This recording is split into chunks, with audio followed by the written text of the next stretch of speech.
বিসমিল্লাহির রহমানির রহিম। আমি বাংলাদেশের বিতর্কিত একটা ইতিহাসের সমাপ্তি করতে চাচ্ছি। সেটা হলো প্রকৃত স্বাধীনতার ঘোষক কে? এটা নিয়ে অনেক বিতর্ক হচ্ছে। প্রকৃত স্বাধীনতার ঘোষক সালটা ছিল 1971। আমি গুলিস্তানে ফুটবল স্টেডিয়ামের ঠিক মাঝে ছোলা বুট বিক্রি করে। এখানে যারা ঢাকায় থাকেন তারা চিনবেন। আমি ওখানে ছোলা বুট খাইতেছিলাম। বিরিয়ানি মার্কেটের ঠিক মাঝে চিপা একটা গল্লি আছে।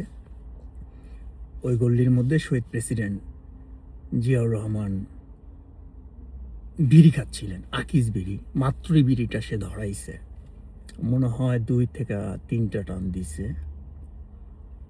ওই মুহূর্তে গোলাপ শাহ মাজার থেকে স্বাধীনতার ঘোষণা আসলো।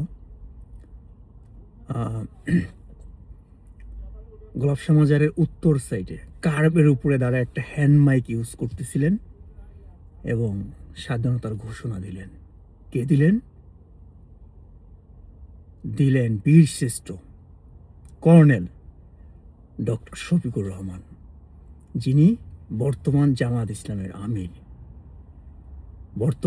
ইসলামের আমির। বীরশ্রেষ্ঠ কর্নেল শফিকুর রহমানই হচ্ছেন প্রকৃত স্বাধীনতার ঘোষক। বিশ্বাস করেন, আমি নিজ চোখে দেখছি, আমি নিজ কানে শুনেছি।